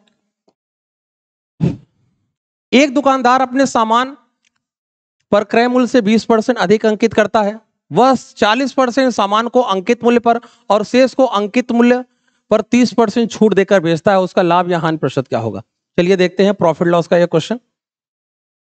कह रहा है एक दुकानदार अपने सामान पर क्रय मूल्य से 20% अधिक अंकित करता है। यानी मैं क्रय मूल्य मान लूं अगर 100 और उसने अगर 20% अगर अधिक अंकित किया, तो इसका मतलब है कि इसका अंकित मूल्य हो जाएगा 120। सीपी यानी कॉस्ट प्राइस यानी क्रय मूल्य, एमपी का मतलब मार्क प्राइस यानी कि अंकित मूल्य। कह रहा है कि जो अंकित मूल्य है वो क्रय मूल्य से 20% अधिक है, तो मैंने क्रय मूल्य को 100 माना और अंकित मूल्य मेरा 120 हो गया। आगे कह रहा है वो 40% सामान को अंकित मूल्य पर, तो 120 मेरा अंकित मूल्य है, अगर मैं इसके दो हिस्से करूं, एक हिस्सा जो है वो इसका 40% है, 120 का 40% आप निकालोगे तो ये 48 हो जाएगा। अब बाकी जो वैल्यू बचेगी वो आपकी 72 हो जाएगी। जो 40% हिस्सा आपने 48 निकाला है उसके बारे में कह रहा है कि 40% सामान को अंकित मूल्य पर बेच दिया, यानी कि 48 में ही सेल कर दिया, तो ये सेलिंग प्राइस हो गया 48। 40% वस्तुओं को अंकित मूल्य पर बेच दिया, तो यहां पे 48 का हमारा सेलिंग प्राइस हो गया। आगे जो देखिए क्या कह रहा है, शेष को अंकित मूल्य पर 30%, यही शेष है 72, 72 हमारा शेष है। इसको कह रहा है कि 30% छूट देकर हमने बेचा, तो इस पे हम 30% डिस्काउंट करेंगे, तो इसका 30% अगर आप निकालोगे तो 30% इसका हो जाएगा 21.6। इसका 30% अगर आप निकालेंगे तो इसका 30%, 7 का 21, ठीक है, 21.6। 21.6 अगर हम यहां से कम कर दें तो ये वैल्यू हो जाएगी 50.4। 21.6 की छूट दे दी, ये हमारा 21.6 हमारा क्या हो गया, डिस्काउंट हो गया, यानी कि छूट।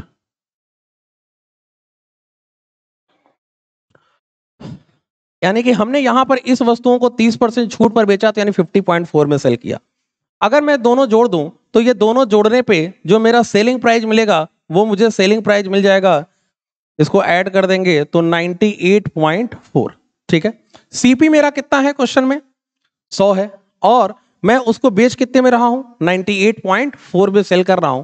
पूछ रहा है कितना लाभ या हानि हुआ, तो आप देख पा रहे हैं कि 100 की वस्तु का 98.4 में अगर सेल की जाएगी तो आप देख रहे हैं यहाँ पे लॉस हो रहा है, और वो लॉस कितने का हो रहा है, आप इसमें से इसको लेस कर लो तो आपका ये लॉस जो हो रहा है वो 1.6% का हो रहा है, तो 1.6% का हमको लॉस हो गया। तो देखिए 1.6 आंसर में है, पहला ऑप्शन हो जाएगा, 1.6% का लॉस हो गया। नेक्स्ट क्वेश्चन पे आते हैं। अगला क्वेश्चन है, किसी संख्या को 3/2 से गुणा करने को कहा गया। पहले उसको गुणा करने को कहा गया किससे, 3/2 से। गुणा करने के बजाय उसने गलती से गुणा कर किससे दिया, 7/5 से गुणा कर दिया। इस गलती के कारण परिणाम में प्रतिशत परिवर्तन आप ज्ञात कीजिए। देखिए इस टाइप के क्वेश्चन अक्सर आपको देखने को मिलते होंगे। देखिए चाहे ये क्वेश्चन हो या कोई भी इस टाइप का क्वेश्चन हो, किसी भी चैप्टर का क्वेश्चन हो, जहां पे इस तरह से फ्रैक्शन में भिन्न के रूप में आपको अगर सवाल दिया हो, तो आप सबसे पहले इनके डिनोमिनेटर यानी इनका जो हर है उसका एलसीएम लेकर आप कोई संख्या मान लो। तो 2 और 5 का जब आप एलसीएम लोगे तो 2 और 5 का एलसीएम हो जाएगा 10। तो मैंने मान ली कि जिस संख्या की वो बात कर रहा है वो संख्या 10 है। आप उसको 10 भी मान सकते हो, कुछ भी मान सकते हो, उससे कोई फर्क नहीं पड़ता। 10 मान लो या कोई भी ऐसी वैल्यू मान लो जो 2 या 5 से आराम से कट जाती हो। ऐसा मैं नहीं कह रहा हूं कि 10 ही हो, वो 20 भी हो सकती है, 40 भी हो सकती है, कोई भी संख्या हो सकती है। कोई ऐसी संख्या मान लीजिए जो 2 और 5 से आसानी से कट जाए। अगर 10 को अगर हम 3/2 से मल्टीप्लाई करते तो मेरा जो आंसर आता वो 15 आता। तो कह रहा है किसी संख्या को 3/2 से गुणा करने के बजाय, तो पहले हमने 3/2 से गुणा किया तो हमारा आंसर आया 15। इस पे करने की बजाय हमने गुणा कर दिया 7/5 से। तो अगर 10 में 7/5 से अगर गुणा करोगे तो ये कितना आएगा, 14। सबसे पहले आपको 3/2 से गुणा करने को कहा गया था, तो हमने 3/2 से किया। बाद में 7/5 से गुणा करने के लिए कहा गया, 7/5 से किया। तो हमारा पहले आंसर 15 आ रहा था, अब आंसर 14 आ रहा है। इस गलती के कारण परिणाम में प्रतिशत परिवर्तन। तो आप देख सकते हैं जो आंसर 15 आना चाहिए था वो 14 आया, 1 कम आया। ये जो आंसर 1 कम आया वो कहां से कम आया, 15 से कम आया। तो आप पता कर लीजिए कि 1 15 का कितना परसेंट है। 5 से काटोगे तो हमारा आंसर हो जाएगा 6 सही 2/3%। तो 6 सही 2/3% का प्रतिशत परिवर्तन, यानी कि पहला ऑप्शन। क्लियर है ये, ठीक है। नेक्स्ट क्वेश्चन पे आते हैं। अगला क्वेश्चन कह रहा है कि 66,300 को ए बी को इस प्रकार विभाजित करें कि ए को 8 वर्ष बाद प्राप्त होने वाली राशि 10 वर्षों बाद बी को प्राप्त होने वाली राशि के बराबर हो, जबकि चक्रवृद्धि ब्याज की दर वार्षिक रूप से 10% हो। देखते हैं। अब देखिए दो प्रिंसिपल है, दोनों प्रिंसिपल हमारा टोटल ऐड करके, प्रिंसिपल यानी मूलधन, दोनों मूलधन का जो योगफल है वो हमें दिया हुआ है 66,000 300 रुपए। कह रहा है कि ए को 8 साल बाद, ए को कितने साल बाद, ए को मुझे ये वैल्यू देनी है 8 वर्ष बाद, ए को देनी है 8 वर्ष बाद, और बी को ये वैल्यू हमें देनी है 10 वर्ष बाद। और कुछ इस प्रकार देनी है कि दोनों का जो अमाउंट है, जो मिश्रधन है, राशि बराबर होने का मतलब यहां पे मिश्रधन से है, तो दोनों का मिश्रधन जो है वो बराबर हो जाए। मिश्रधन को, अमाउंट को ए से लिखते हैं, तो मैं लिखूंगा कि A1 बराबर A2, यानी मिश्रधन हमारा बराबर हो जाए। रेट ऑफ इंटरेस्ट हमको दिया हुआ है दोनों के लिए 10%। अब इसको आप फॉर्मूले से भी सॉल्व कर सकते हैं। जैसे आपने फॉर्मूला पढ़ा होगा, A is equal to P 1 plus R upon 100 to the power N। इस फॉर्मूले से भी आप यहां पर रेट की वैल्यू 10% रख सकते हैं, और आप यहां पे एक बार P1 ले लो और एक बार P2 ले लो, और आप इसको दोनों को आपस में बराबर करके कर सकते हो, ठीक है। लेकिन आप ये बार बार ये फॉर्मूला लगाएंगे, क्वेश्चन में टाइम खराब होता है। फॉर्मूला मत लगाइए, इसको सिंपल है, ऐसे करिए। 10% हमारा है, 10% की फ्रैक्शन पहले बना लो।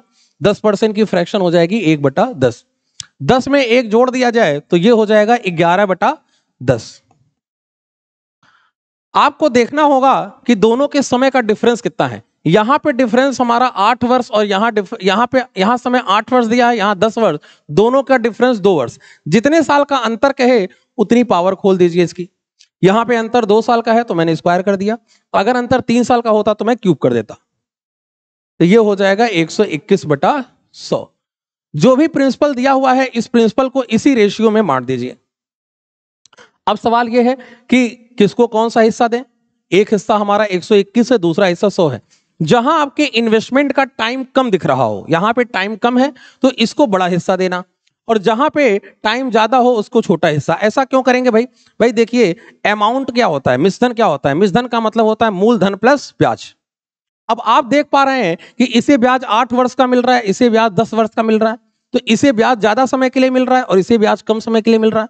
तो अगर इसे ब्याज ज्यादा मिल रहा है, इसे ब्याज कम मिल रहा है, तो मिश्रधन बराबर तभी हो सकता है जब इसका ब्याज अगर कम है तो इसके मूलधन को बढ़ा दिया जाए, और इसका ब्याज अगर ज्यादा है तो इसके मूलधन को कम कर दिया जाए।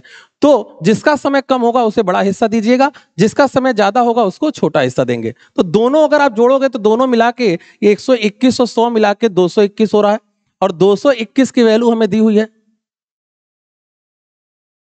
अगर आप इसको भाग करोगे तो 1 की वैल्यू आपको मिल जाएगी 300। हमसे पूछा जा रहा था क्या, हमसे पूछा जा रहा था ए और बी की वैल्यू, तो ए और बी की वैल्यू निकालनी है। तो इसका टाइम कम है तो इसका हिस्सा बड़ा रखोगे, यानी 121 वाला पार्ट रखोगे। तो एक बार 121 में आप 300 का मल्टीप्लाई कर दो, तो 121 में अगर हम लोग 300 का अगर मल्टीप्लाई करेंगे 003, तो ये हो जाएगा हमारा, सॉरी 121 में अगर हम लोग 300 का अगर मल्टीप्लाई करेंगे तो 003, तो ये हो जाएगा, ये ए का हिस्सा हो गया। यहीं से आप मैच करा सकते हो आंसर हमारा। देखिए हमारा आंसर ये मैच हो रहा है, डी ऑप्शन। और अगर आपको दूसरे वाले का हिस्सा निकालना है तो 100 में 300 का मल्टीप्लाई करा दो, तो देख सकते हैं यहां से हमारा डी ऑप्शन बिल्कुल सही है। तो इस तरीके से जब भी कभी भी चक्रवृद्धि ब्याज के में कभी भी क्वेश्चन ऐसा हो जहां पे मिश्रधन बराबर करने के लिए कहे, क्या बराबर करने के लिए कहे, मिश्रधन अमाउंट बराबर करने के लिए कहे, तो आप हर एक क्वेश्चन को इस तरीके से आसानी से कर सकते हैं बिना फॉर्मूले का यूज किए। नेक्स्ट क्वेश्चन पे आते हैं। एबीसी एक व्यवसाय में साझेदार हैं। देखिए पार्टनरशिप का क्वेश्चन आ गया।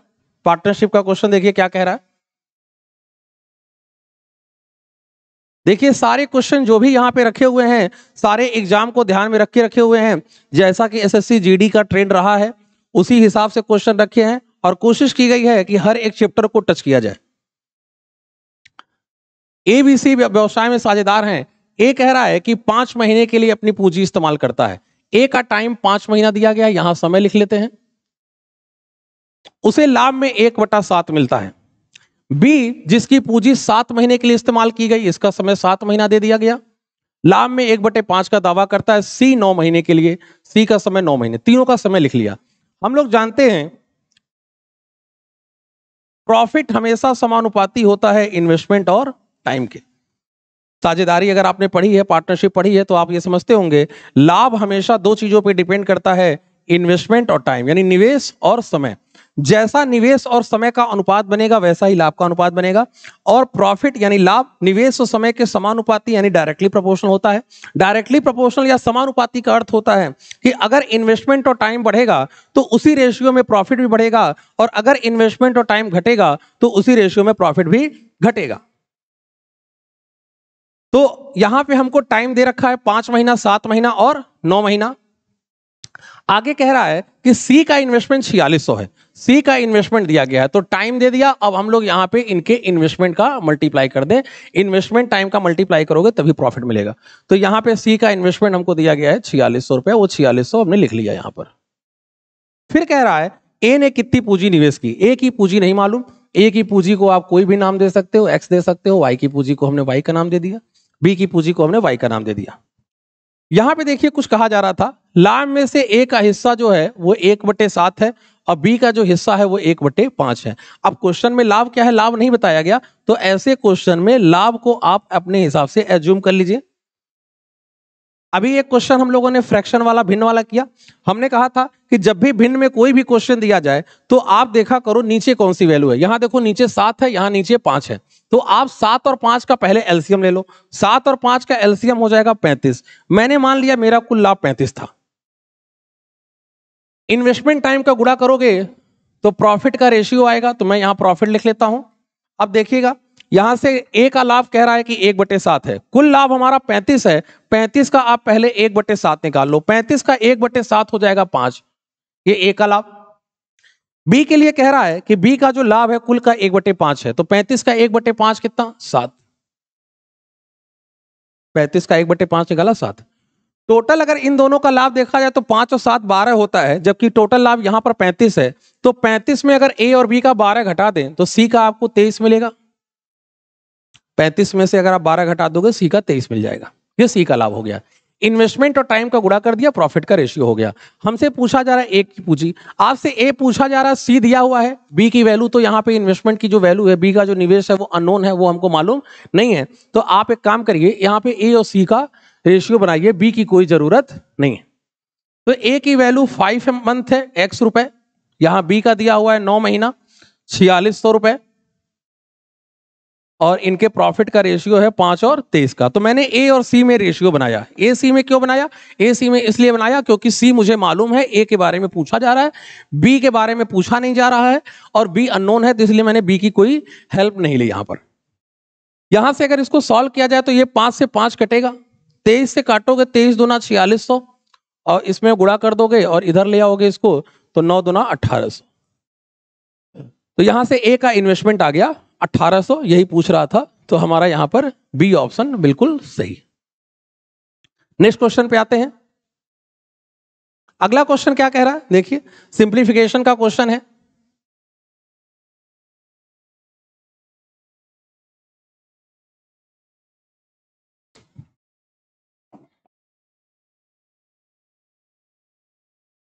ऑफ, ऑफ का मतलब आप जानते हैं का होता है,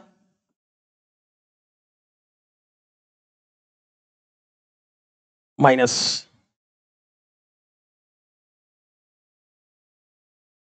इसे हम लोगों को सॉल्व करना है, ठीक है। वैल्यू इसकी पूछ रहा है कि इसकी वैल्यू क्या होगी। देखिए जैसा कि हम लोगों ने बॉडमास रूल पढ़ा होगा,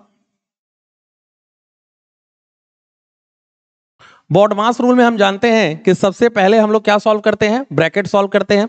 ब्रैकेट में भी बहुत सारे तरह के ब्रैकेट होते हैं, तो सबसे पहले कौन सा ब्रैकेट सॉल्व होता है, सबसे पहले ब्रैकेट सॉल्व होता है लाइन ब्रैकेट।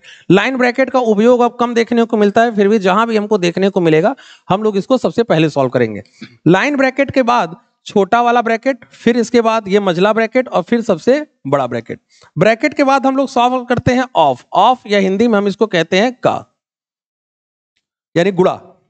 अब गुणा का मतलब ये नहीं कि आप ऑफ की जगह गुणे का साइन बनाकर छोड़ दोगे, ऐसा नहीं।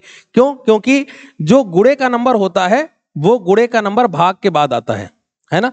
तो आप का को पहले सॉल्व करिएगा, फिर उसके बाद आइएगा भाग पे, फिर गुणा करिएगा। गुणे करने के बाद मल्टीप्लाई के बाद एडिशन यानी जोड़, और फिर उसके बाद घटाना यानी कि सब्सट्रैक्शन। फिर हम लोग सब्सट्रैक्ट कर देंगे, घटा देंगे। चलिए यहां खैर ब्रैकेट नहीं है, तो ब्रैकेट नहीं है तो सबसे पहले का सॉल्व होगा, का यहां पे लगा हुआ है। ठीक है। और ऊपर देख सकते हो, ऊपर हमारा सबसे पहले क्या सॉल्व हो जाएगा, यहाँ भाग है यहाँ गुणा है, तो भाग पहले सॉल्व होता है। चलिए करते हैं। यहाँ पे 3/7 है, भाग को अगर गुणे में बदल दोगे तो ये रिवर्स हो जाएगा, और ये ऐसे ही रहने दो इसको भी। यहाँ पे 3/7 रहने दीजिए, भाग रहने दीजिए, का मतलब गुणा है तो इसका गुणा कर दो, 9/49 हो जाएगा। ठीक है, यहाँ जो ऊपर कट सकता है काट लो, 7 से 7 कट गया, 3 से 3 कट गया, तो ऊपर वैल्यू आ गई 3/7। नीचे देखा जाए तो नीचे 3/7 है, भाग को गुणे में बदल दोगे तो ये फिर वैल्यू रिवर्स हो जाएगी।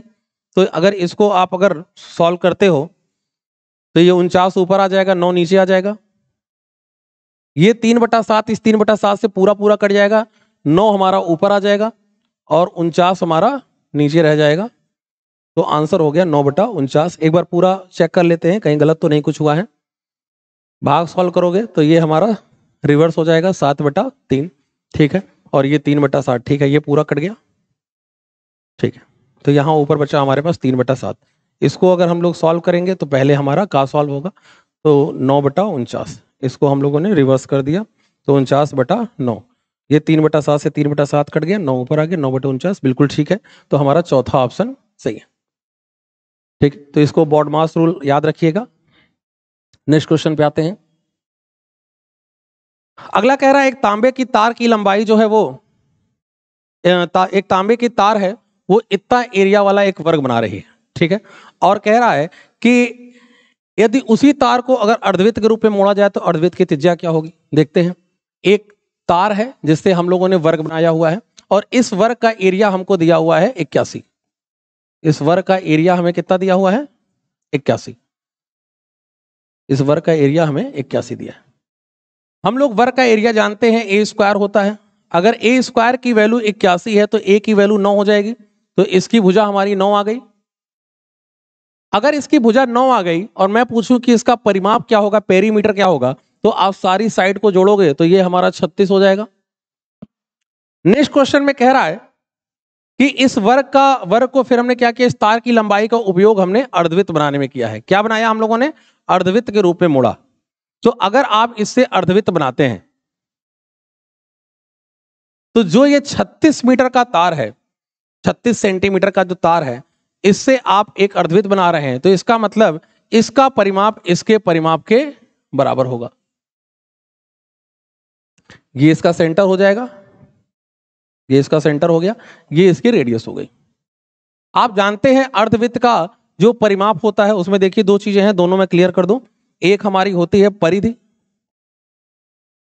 और दूसरा हमारा होता है परिमाप। परिधि को हम लोग इंग्लिश में बोलते हैं सरकमफ्रेंस और परिमाप को हम लोग इंग्लिश में बोलते हैं पेरीमीटर। तो जो सेमी सर्कल का जो सरकमफ्रेंस होगा वो पूरे सर्कल का सरकमफ्रेंस जो परिधि है उसका आधा होगा। पूरे वृत्त की जो परिधि होती है वो 2πr होती है, तो इसकी परिधि हो जाएगी आधी यानी πr। ये परिधि हो गई इसकी। परिधि का मतलब ये वाली लेंथ, यहां से लेकर यहां तक की, ये जो आप लेंथ देख रहे हो इस लेंथ को हम लोग बोलते हैं इसकी परिधि या सरकमफ्रेंस। परिमाप का मतलब होता है टोटल बाउंड्री। टोटल बाउंड्री का मतलब ये और ये लंबाई यानी कि 2r हमको ऐड करना पड़ेगा इसमें, तो ये हो जाएगा πr + 2r। इसमें से चाहो तो r कॉमन ले लो, तो ये वैल्यू हो जाएगी r ब्रैकेट में π + 2। इसका पेरीमीटर हो जाएगा r ब्रैकेट में π + 2। पाई की वैल्यू हम जानते हैं 22/7 और +2 बराबर ये 36। 7 दूना 14 और 22 हो जाएगा 36/7 और बराबर में 36। ये 36 से 36 हमारा कट गया, तो रेडियस आ गई 7। हमसे पूछा क्या जा रहा था, हमसे रेडियस ही पूछी जा रही थी, तो रेडियस हमारी 7 हो गई। क्लियर। तो आप इन चीजों को ध्यान रखिएगा कि अर्धवृत्त की परिधि क्या होती है और अर्धवृत्त का परिमाप क्या होता है। परिधि को इंग्लिश में हम लोग कहते हैं सरकमफ्रेंस, अब परिमाप को हम लोग इंग्लिश में कहते हैं पेरीमीटर। नेक्स्ट आते हैं।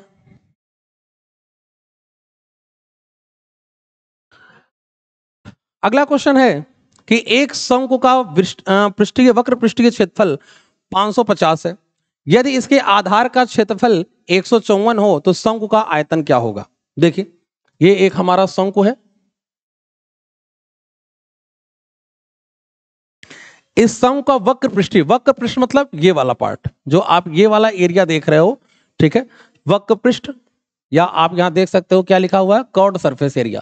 कर्व्ड सरफेस एरिया यानी कि वक्र पृष्ठ, ठीक है। ये ऊपर वाला जिसको आप कहते हो पाई आर एल, इसका एरिया क्या होता है, पाई आर एल। ये पाई आर एल हमको दिया हुआ है 550, सबका वक्र पृष्ठ का क्षेत्रफल, कर्व्ड सरफेस एरिया हमारा पाई आर एल है। हमसे कह रहा आधार का क्षेत्रफल। आधार मतलब आप देख सकते हैं कि हमेशा जो शंकु होता है, शंकु का जो आधार होता है वो वृत्ताकार होता है, सर्कुलर होता है। सर्कल का एरिया क्या होता है, पाई आर स्क्वायर। वो पाई आर स्क्वायर आपको कितना दिया हुआ है, 154। शंकु का आयतन आपसे पूछ रहा है। यहां से आप रेडियस निकाल सकते हो। रेडियस हमारी आ जाएगी 7, 22/7। 11 से अगर काटोगे 2 से कट गया तो ये 7 का स्क्वायर हो गया, फिर रूट ले लोगे तो रेडियस 7 आ गई। यहां पे अगर हम लोग रेडियस की वैल्यू अगर 7 रख दें तो यहां से हम लोग एल निकाल सकते हैं, यानी स्लेंट हाइट, तिर्यक ऊंचाई। 11 से इसको काट दिया और 2 से कटा तो एल की वैल्यू हो गई हमारी 25। एल आ गया 25।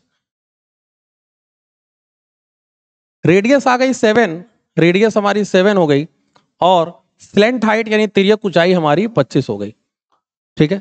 हमको अगर इसका वॉल्यूम चाहिए तो वॉल्यूम के लिए वॉल्यूम का फॉर्मूला हम लोग जानते हैं, 1/3 पाई आर स्क्वायर एच होता है, ठीक है। तो आपको हाइट की जरूरत पड़ेगी तो आप यहां पे पाइथागोरस लगा के हाइट निकाल सकते हो। तो 7 और 25 से हमारी जो हाइट बनती है वो हाइट कितनी बनती है, 24। आपको कुछ पाइथागोरस की ट्रिपलेट याद होने चाहिए, अभी मैं उनके ट्रिपलेट लिख दूंगा।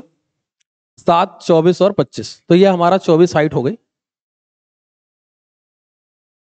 पाई की वैल्यू 22/7, रेडियस हमारी 7 हो गई और हाइट हमारी हो गई 24। ये 7 से हमारा 7 कट गया, 3 से 24 को काट दिया, 8 हो गया, ठीक है।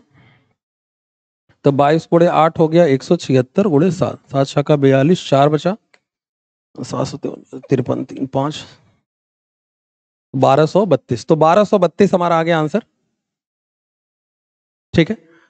कुछ पाइथागोरस के ट्रिपलेट आपको पहले से भी आने चाहिए, जो जैसे आपका समय बचता है, नहीं तो फिर एग्जाम में आप ये बैठ के करोगे तो इसमें टाइम बहुत खराब हो जाएगा, ठीक है। तो एक बार हम इनको देख लेते हैं कि इनके कुछ ट्रिपलेट हमको पहले से आने चाहिए। जैसे कुछ में कॉमन ट्रिपलेट हैं जो बार बार यूज होते हैं, मैं उन्हें लिख देता हूं। 3 4 5, 5 12 13, 7 24 25, 8 15 17,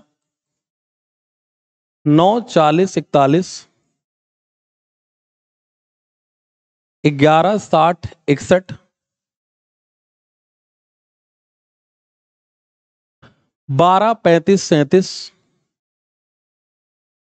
16 63 65, 20 21 29। 1 2 3 4 5, ठीक है। इतने में आपका काम चल जाएगा। चाहे कहीं भी आपका कोई एरिया वॉल्यूम का क्वेश्चन हो या आप ज्योमेट्री का क्वेश्चन कर रहे हो, इतने ट्रिपलेट में आपका काम चल जाएगा। अब कुछ लोग कहेंगे कि भाई हमने तो 6 8 10 की भुजा भी देखी है, वो तो नहीं लिखवाया इन्होंने, 9 12 15 भी देखा है, वो तो नहीं लिखवाया। तो भाई हमने जो लिखा है वो बेसिक लिखे हैं, ठीक है। अब आप इनके मल्टीपल में, इनके गुणनफल में और भुजाएं बना सकते हैं। जैसे 3 4 5 है, इनका गुणा कर दो 2 से, तो ये 6 8 10 बनेगा, 6 8 10 भी बनाएगा। 3 का मल्टीप्लाई करोगे 9 12 15 भी बनाएगा, ठीक है। तो ये अगर हमारी पाइथागोरस बना रही हैं तो इनके गुणनफल में आने वाली प्रत्येक भुजा जो है वो पाइथागोरस की भुजा बनाएगी। अब आपको मान लीजिए कि कोई भुजा हमको दे दी 9 12 15, हमें नहीं याद है 9 12 15, वैसे याद होना चाहिए। तो आप इसमें जितना सॉल्व कर सकते हो, काट सकते हो, काट लो। 3 से काटा और हमने ये वाली भुजा याद रखी है, ये वाली भुजा याद है, तो मुझे मालूम चल जाएगा कि अगर ये पाइथागोरस की भुजा बना रही है तो ये भी बनाएगी, ठीक है। चलिए, तो हमारा ये आंसर कितना आ गया था, हमारा ये आंसर आ गया था 7। सॉरी, ये इसका क्या पूछा गया था, वॉल्यूम पूछा गया था। तो वॉल्यूम हमारा आ गया था 1232, 1232 तीसरा ऑप्शन। नेक्स्ट क्वेश्चन पे आते हैं। अगला क्वेश्चन कह रहा है 21 मीटर लंबी, 12 मीटर ऊंची और 36 सेंटीमीटर मोटी दीवार बनाने के लिए कितने ईंटों की आवश्यकता होगी यदि प्रत्येक ईंट का माप 28 सेंटीमीटर, 18 सेंटीमीटर और 6 सेंटीमीटर हो। चलिए देखते हैं। आप ईंटों से क्या बना रहे हैं, दीवार। तो इसका सीधा मतलब यह है कि जो दीवार का आयतन होगा, जो दीवार का आयतन होगा वो ईंटों के आयतन, जितनी भी ईंटें आपने प्रयोग की हैं इनके आयतन के बराबर, वॉल्यूम के बराबर होगा। ठीक है, दीवार का जो भी वॉल्यूम होगा उसका, वो दीवार आपकी बनी है ईंटों से, तो दीवार का जो वॉल्यूम होगा ईंटों के वॉल्यूम के बराबर होगा। तो पहले दीवार का लिख लेते हैं। अब कह रहा है 21 मीटर लंबा, 12 मीटर ऊंचा और 36 मीटर मोटी दीवार बनाई गई है। तो दीवार हमारी आप देख रहे हैं कि लंबाई चौड़ाई ऊंचाई दी गई है, तो इसका मतलब ये घनाभ है, क्यूबॉइड है। क्यूबॉइड का हम लोग वॉल्यूम जानते हैं, घनाभ का आयतन जानते हैं। घनाभ का आयतन क्या होता है? LBH। तो ये दीवार जो है वो घनाभ है। ईंट भी घनाभ है, क्योंकि ईंट में भी आपको लंबाई चौड़ाई ऊंचाई दी है। ईंट आप समझते हैं, ईंट का जो आकार होता है वो घनाभ जैसा होता है। ठीक है, घनाभ ही होता है, तो वो भी हमारा क्यूबॉइड हो गया। तो दीवार का अगर हम आयतन लिखेंगे तो LBH लिखोगे। अच्छा, चूंकि यहां पे देख सकते हैं यहाँ यूनिट सेंटीमीटर है, यहां भी सेंटीमीटर, यहां भी सेंटीमीटर, ये भी सेंटीमीटर में है, केवल ये दोनों मीटर है, तो हम सबको क्यों ना सेंटीमीटर में चेंज कर लें। तो 21 मीटर है, तो 21 को हमने सेंटीमीटर बदल दिया, 2100। हम लोग जानते हैं 1 मीटर बराबर 100 सेंटीमीटर, ये 1200 हो जाएगा, और ये वाली वैल्यू हमारी 3600, ये हमारा हो जाएगा 3600। ये 36 रहेगा, सॉरी ये 36, ये सेंटीमीटर है। और ये जो आयतन है वो इस आयतन के बराबर 28, 18 और 6। ये तो एक ईंट का आयतन है। अब वो कह रहा है कि ऐसी कितनी ईंटें लगेंगी, तो मैंने मान लिया ऐसी n ईंटें लगेंगी, तब जाके ये पूरी एक दीवार तैयार हो पाएगी। अब आपको बस यहां से सॉल्व करके n का मान निकालना है। इसको आप सिंप्लीफाई कर लीजिए। 18 से 36 कट गया 2 बार में, 7 से काट लिया 4, 7 त्रिका 21, और जो कट जाए यहां से, ये हमारा 2 से 4 कट गया 2 बार में, और हमारा 6 दूना 12, 12 से इसे काट लो, ये 100 हो गया। तो n की वैल्यू हो गई 30020 और। तो देखिए आंसर ऐसा है, ये हमारा आंसर बी ऑप्शन हो गया। ठीक है, तो ये हमारे 20 क्वेश्चन की सीरीज थी। अगर आपको ये सीरीज पसंद आई हो तो इसको ज़्यादा से ज़्यादा आप लोग शेयर करिए, ज़्यादा से ज़्यादा लोगों तक अपने साथ जोड़ने की कोशिश करिए, लाइक करिए। जो भी आपके सुझाव होंगे, आपके सुझाव जरूर शामिल किए जाएंगे। आप अगर कोई क्वेश्चन अगर मुझे भेजते हैं व्हाट्सएप पर, तो उसको भी मैं कोशिश करूंगा कि अपने साथ उसको शामिल करूं। मैं अपना व्हाट्सएप नंबर इस पे दे देता हूं,